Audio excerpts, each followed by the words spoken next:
Hello everyone, welcome back to Sydney and Starlit, and if you're new here, welcome, enjoy the videos. So today me and Sydney are going to be reading Walt Disney's Peter Pan, a Mouseworks book. So let's begin.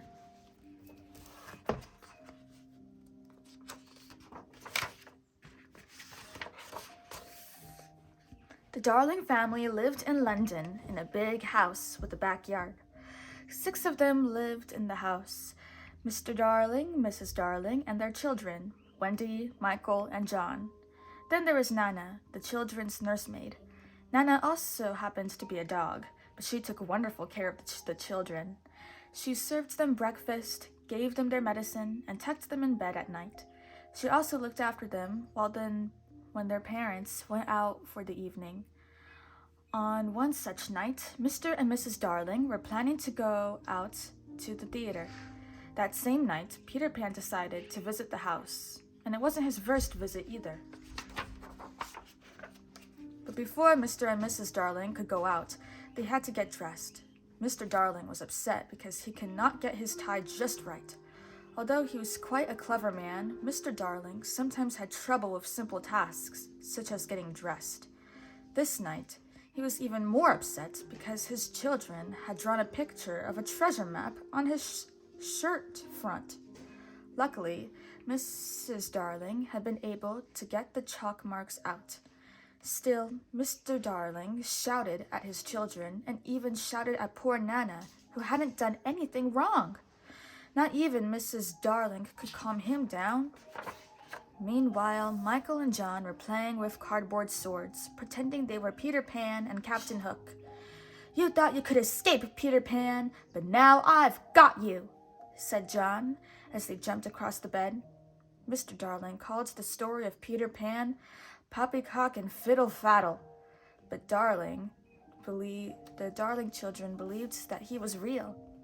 "You're getting too old for this nonsense," Mr. Darling told Wendy. "This will be your last night in the nursery. Tomorrow, you will move to your own room."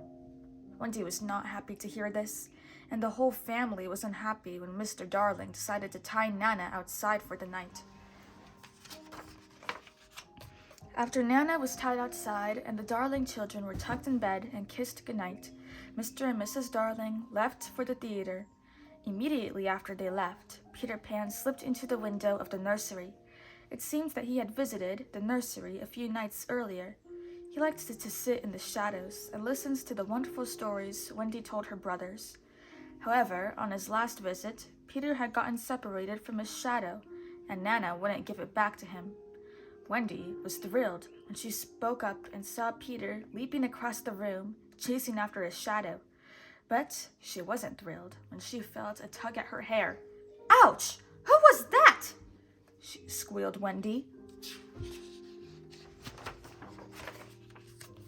It was Tinkerbell, the little pixie who followed Peter wherever he went. "Stop that, Tink," he ordered her. When Peter finally caught his shadow, Wendy offered to sew it back on for him. He told her how much she liked listening to her stories. "Yes, but I have to grow up tomorrow," she told him. "Tonight's my last night in the nursery." "Come with me to Neverland," said Peter. "You'll never grow up there." Wendy thought Neverland sounded like a lot of fun. She woke up Michael and John. The boys couldn't wait to go to Neverland. "But how will we get there?" Wendy asked. "All you've got to do is fly," Peter told her. The Darling children were astonished. "But how do we do it?" said Wendy. Peter scratched his head and thought, "All you have to do is think wonderful thoughts. And you need a little pixie dust too." He sprinkled pixie dust from Tinkerbell on them, and soon the Darling children were flying around the nursery. "Come on, let's go," said Peter. They flew all night long to Neverland, an island complete with a pirate cove, an Indian village, and a lagoon where mermaids lived. They could see Captain Hook's big ship anchored in the bay. Captain Hook had 2 enemies, Peter Pan and Hungry Crocodile. One day, while fighting with Peter, the captain had had his hand cut off. The greedy crocodile had grabbed the hand and swallowed it.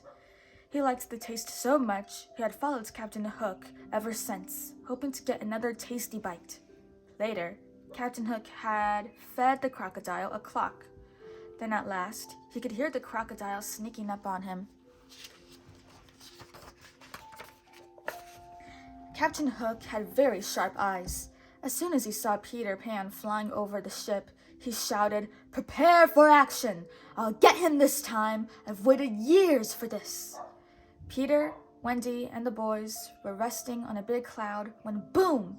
There was a big explosion and the cloud was split in two by a cannonball shot from the ship. "Tink, take Wendy and the boys to the island," said Peter Pan. "I must have a few words with my old friend Captain Hook." Tinker Bell agreed, but she had her own plan. She flew so fast, Wendy and the boys couldn't keep up with her. They could barely see her flying ahead of them. "Wait for us, Tinker Bell!" shouted Wendy. Even though the Darling children flew faster than was safe for them, they couldn't even see the tiny flash of light from the pixie. Tinker Bell had made up her mind that she didn't like Wendy, because the girl was taking Peter Pan's attention away from her. All she cared about was getting rid of Wendy. She dived down into a clump of trees and on the island and headed straight for a hollow tree.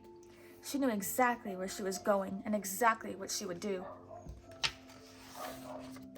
Tinker Bell flew into an opening in the tree where the Lost Boys lived. Peter was their leader, and they were waiting for him to return from his trip to London. "Hi, Tink, where's Peter?" asked one of the boys. Jingling and gesturing, Tink told the Lost Boys, that there was a horrible bird flying toward them. It was called a Wendy bird. She also told them that Peter had given them orders to smash it, kick it, shoot it. The boys went right into action, gathering up their slingshots and hurrying outside to capture the Wendy bird for their leader. When they saw Wendy and her brothers flying overhead, the Lost Boys aimed their slingshots and started shooting rocks at them. Wendy got hit by a big stone and was falling rapidly when Peter appeared just in time to catch her. "Peter, you saved my life!" exclaimed Wendy, throwing her arms around Peter's neck. Tinker Bell was so jealous she could hardly stand it. "Is this how you welcome my friends?" said Peter to the boys. "I was bringing you a mother to tell you stories." The boys were ashamed of themselves. One of them spoke up. But Tink said you wanted us to shoot the Wendy bird down." Peter turned to Tink. "Is that true? Did you really lie to the boys?" Tink didn't answer, but her face gave her away. "Then you are banished from here, forever," Peter said. Even Wendy felt sorry for Tinker Bell. "Oh, Peter, not forever," she said. "Well, for a week then," he agreed. Peter introduced the Darling children to the Lost Boys, who were very glad to have Wendy for a mother. Then, in order to help her forget what had happened, Peter offered to take her on a visit to the Mermaid's Lagoon. Wendy was thrilled, for she had never met a mermaid before. Meanwhile, John led the boys and Michael in a game for Follow the Leader, under waterfalls, over bridges, and across streams. Life in Neverland seemed to be one long and delightful game. But as the boys followed the leader, they didn't know that they were being followed as well by Indians. The Indians didn't make a sound, but John noticed something in the sand. "Look, a footprint," he said. "A very big footprint," added one of the Lost Boys. They didn't see an arrow that whistled behind them and landed in a tree. Then they didn't notice the eyes peering at them from behind the bushes, but they did notice when the Indians jumped out and grabbed them. The braves carried the children back to their camp. Michael and John were very frightened when the Indians began to play tom-toms and sing war chants. The Lost Boys explained a game they played with the Indians. When the boys captured the Indians, they let them go. When the Indians captured the boys, they let them go. Not this time, said the chief. Where did you hide Princess Tiger Lily? The boys hadn't seen the Indian princess, but the chief wouldn't listen. If Princess Tiger Lily is not back at sunset, you will burn at the stake. Meanwhile, Peter Pan and Wendy had reached Mermaid's Lagoon. Oh, Peter, just imagine! Real live mermaids! Exclaimed Wendy. Some of the beautiful creatures were swimming in crystal clear water. Others sat on rocks, sunning themselves, or combing their long hair. Peter introduced Wendy to the mermaids, but the mermaids were not glad to see Wendy. Like Tinkerbell, they were jealous of the girl. One of the mermaids laughed at Wendy. Look, she's wearing her nightgown, she giggled. Come on, leave her alone, Peter told them. Suddenly, there was a strange noise. What is it, Peter? Asked Wendy. Pirates, Peter whispered as they rushed to hide behind the cliff. Captain Hook's first mate, Mr. Smee, was rowing a small boat. It's Hook. He's captured Princess Tiger Lily. We've got to save her, Peter decided. Where are they going? Asked Wendy. It looks like they're taking her to Skull Rock, Peter explained. There's no time to waste. Hiding inside the cove, Peter and Wendy saw the pirate boat pass close by. There were 3 figures in the boat: Hook, Mr. Smee, and Tiger Lily. Her arms were tied. Peter and Wendy listened carefully to what the pirates said. Hook had brought the Indian princess to the rock to die when the tide rose. Captain Hook gave Tiger Lily a choice. Tell me the hiding place of Peter Pan, and I shall set you free. Tiger Lily listened, but she didn't say a word. So Hook continued, If you won't tell us, we will have no choice but to leave you here. And you know what will happen then. The water will slowly rise to your knees, to your arms, to your chest, and finally to your head. And then it will be too late for you, Tiger Lily. Still, the Indian princess did not say a word. Wendy was impressed that Tiger Lily was so brave, even in the face of death. Watch this, Wendy. Peter Pan jumped in the air and landed on Hook's boat. When the pirate saw him, he was overcome with rage and pulled out his sword, but Peter was fast. He jumped on the blade and bounced up and down as if he were on a spring.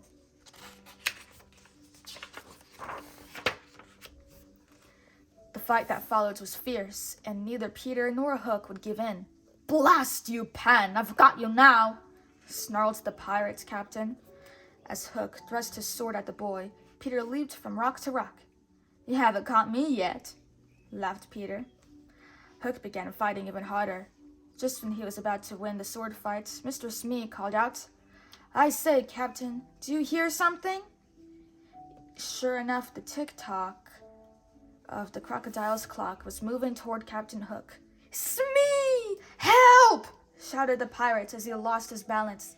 He found himself hanging by his hook, just above the crocodile's open jaws. I'm coming, Captain, I'm coming! Hold on!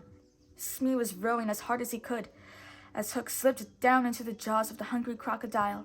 With all his might, he fought the crocodile, but he knew he couldn't fight much longer. Now, Smee, now! Shouted the terrified pirate. The crocodile's jaws were just about to snap shut. While Hook was fighting for his life, Peter swam to Tiger Lily and saved her just in time. All he could see was a little feather pointing out of the water. You must have been scared to death, Peter said. Tiger Lily thanked Peter for saving her life. Just as he lifted her out of the water, they saw Mr. Smee rowing Captain Hook back to the ship as fast as possible. The crocodile was swimming right behind them. Wendy joined Peter and Tiger Lily, and they all flew back to the Indian village.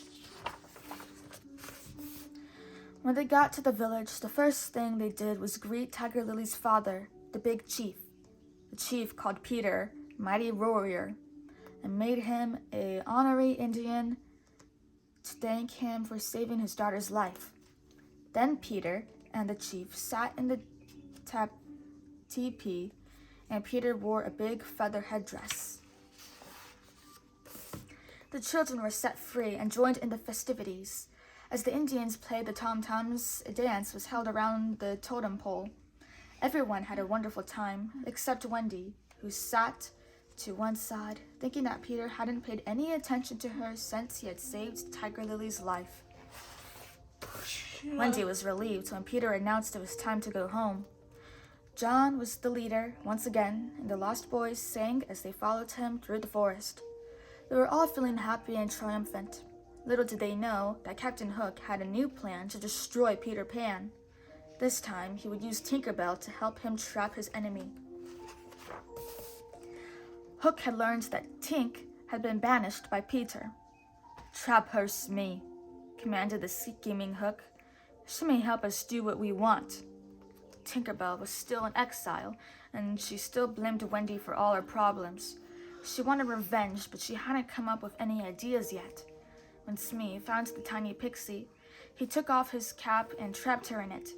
"Captain Hook would like to have a little chat with you," he chuckled. "Welcome aboard, Miss Bell," Hook said. "Tomorrow I leave the island forever, but I bear Peter Pan no ill will. I know that Wendy is to blame. We must try and save Peter from himself." Tink was interested in what Hook had to say. "We'll kidnap that girl until he comes to his senses, but we don't know where he lives," Hook told her. Tink hesitated. "After all, if I don't know where he lives, how can I find Wendy and get rid of her?" Hook asked. This made a lot of sense to Tinker Bell. Hook could hardly contain his glee as Tinker Bell pointed out Peter's hideout on the map. "Thank you, my dear, you've been most helpful," said Hook, and then he burst into laughter. "Here's your reward," he sneered, as he grabbed Tinker Bell and locked her up in a lantern. Tink was trapped. Meanwhile, in the hollow tree, all the Lost Boys gathered around Wendy. They listened carefully as she told them wonderful stories and sang them a song about mothers. Some of the boys had been away from home a long time and could barely remember their mothers, but suddenly they felt sad and longed to go home. Some of the boys even cried at the sad stories. Just outside the tree, the pirates were getting ready to attack, but when they heard Wendy's stories, they stopped to listen. When Wendy sang about a mother's love, even the tough pirates could not help but cry, thinking about their own mothers, now so far away. When Wendy finished, all the boys decided that they wanted to go back to their own mothers. Peter was angry. "You can go if you want. I'm not holding you here," he told them. "But I warn you, if you go back, you'll grow up and you'll never be able to return to Neverland." The Lost Boys didn't hesitate. It seemed to them that even growing up wouldn't be so bad if they had a mother to care about you. They all hurried up the stairs. Wendy stayed behind to say goodbye to Peter. "You could come with us too," she told him. But Peter chose to stay in Neverland. Although Wendy was sad to leave Peter, she was looking forward to flying back to London. But as soon as she was outside, she discovered that all the boys had been captured by pirates. "Grab her and tie her up," shouted one of them. And Wendy was captured, tied up with thick ropes, and carried away through the dark forest. "Captain Hook would be happy to see you," sneered one of the pirates. Neither Wendy nor the boys knew what their fates would be once they reached the pirate ship. The pirates carried their prisons onto the ship. "First, we were captured by Indians, and now we are captured by pirates," thought John. The pirates tied all the children to the big mast. Michael missed his teddy bear already. "Whoever makes the first move will be in trouble," growled one of the pirates. "Yo-ho for the life of a pirate," they all began to sing. The boys trembled as they watched the pirates. Even when they danced, the big, rough pirates looked mean. How will we ever get off this ship? The children wondered. Hook was seated at one end of the ship, and all the pirates sang in chorus, lifting their skull and crossbone flags high in the air. "Mr. Smee," ordered Captain Hook, "bring our captives here at once." "What will you do with us?" thought Wendy, as she and the boys huddled together. "Perhaps he'll set us free," Wendy thought. Smee then announced that their lives to be spared on one condition. They would have to sign up and become pirates on Captain Hook's ship. "Never," said Wendy. "We won't do it." "Then you'll have to walk the plank," snarled Hook. "Peter will save us," said Wendy. "We've left a little present for Peter Pan," said Hook, "and when he opens it, he will be blasted out of Neverland forever." Meanwhile, inside Captain Hook's cabin, Tinkerbell heard Hook describe his plan to get rid of Peter Pan. Even though she and Peter had argued, she realized that only she could save him. She had to get free and warn him. So she broke the glass of her lantern prison and flew away. Back in his hideout, Peter was playing his flute. Then, for the first time, he noticed the package that had been left there by the pirates. There was a little note on the present which read, "To Peter Pan, with love from Wendy." Peter couldn't wait to see what was in the package. He could hear ticking inside, which made him feel even more curious. Tink, who had flown as quickly as she could, was just in time to grab the package from his hands. She flew away with the heavy box as fast as she could. Tink had just taken the package away from Peter when the bomb exploded. Peter was not hurt, but at first he could not find Tinkerbell. "Tink, where are you?" he cried. Then he heard her tinkling around. She was all right after all. "Tink, you mean more to me than anyone in the world," Peter told her. But she was still worried. She told Peter that Captain Hook had kidnapped Wendy and the boys. There was no time to waste. The children would walk the plank unless Peter saved them. Peter jumped up. "Let's go, Tink," he said. On the pirate ship, Captain Hook told the children it was time to make a decision. "What will it be?" he asked. "Stay with us and live the life of a pirate, or take a trip to the bottom of the ocean? What's your choice?" The boys might have been tempted to become pirates, but Wendy had decided otherwise. "We prefer to die," she told them. "Besides, Peter Pan will save us, one way or another." She bid her brothers and the boys goodbye. Then, head held high, she walked bravely out onto the plank. On the ship's deck, the boys and the pirates all held their breath. Then Wendy jumped and disappeared. But to the pirates' surprise, there was no sound of her hitting the water. "No splash!" Smee exclaimed. "What did you say? No splash?" asked Hook. None of them knew that Peter had been hiding by the side of the boat. When Wendy had jumped, he had caught her in midair. "Oh, Peter, I was sure you would come," Wendy told him. Peter helped Wendy to a safe place, and then he leaped up onto the deck. Suddenly, Hook found himself face to face with Peter again. The others drew back, forming a circle around the two enemies. "This time you've gone too far, Pan," cried Hook, drawing his sword. "Take that!" Peter wasn't worried. He enjoyed a good fight with Hook. The pirate lunged forward, his sword pointing at Peter's heart. But the boys was quicker and smarter than Hook. Instead of piercing Peter, the blade stuck in the ship's mast. "Get me another sword at once," demanded Hook. As soon as he was handed another sword, he lunged at Peter again, but Peter leaped into the air to escape the blow. Peter darted and hopped all over the ship without showing any sign of getting tired. His speed and agility were so confusing to Captain Hook, the pirate lost his balance. Hook was perched on the ship's rigging. When he looked into the water below him, he saw a terrible sight. The crocodile had been watching the sword fight and waiting, hoping to get another taste of the pirate. The captain screamed in terror when he saw the hungry creature. Then he slipped and went flying through the air, down, down, down. This time, there was a splash. "Hooray for Captain Pan!" shouted the boys on the deck. Below, they could see Mr. Smee rowing the other pirates away in a small boat.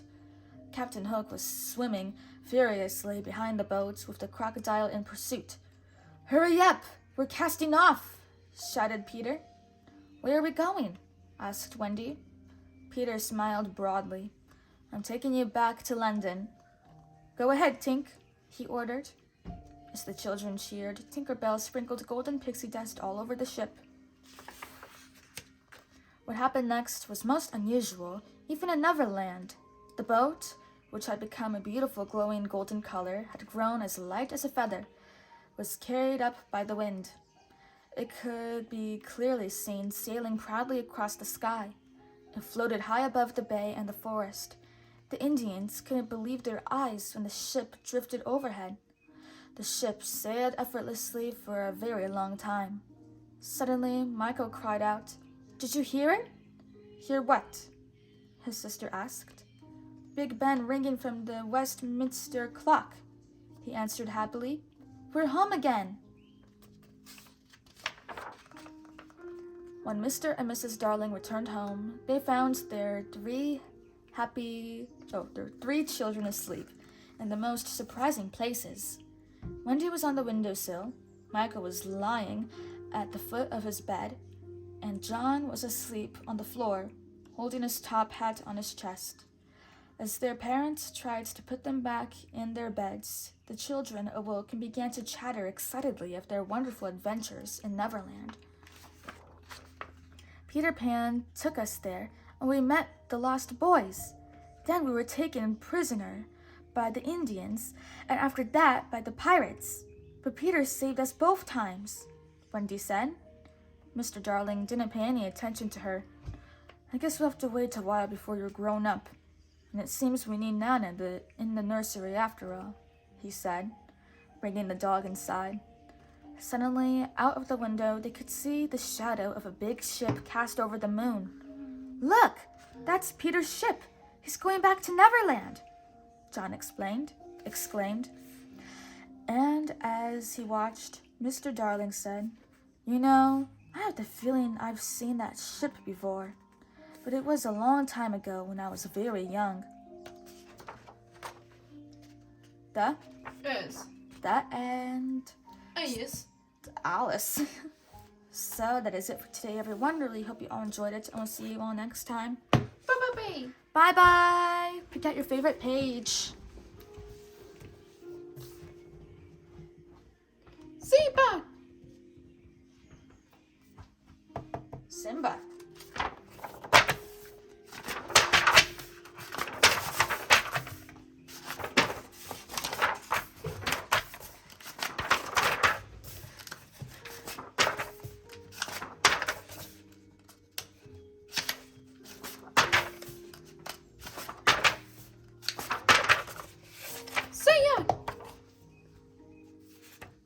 Cinderella.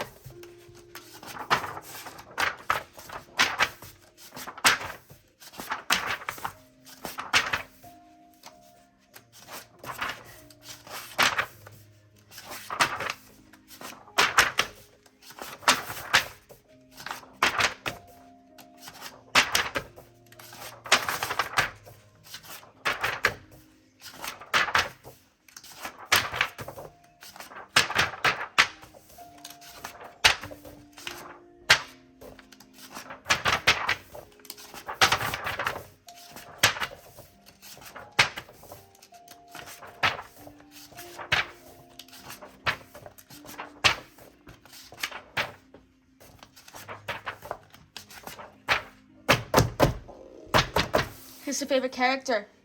Hook. Captain Hook. Wow. Okay. Bye-bye. See you back.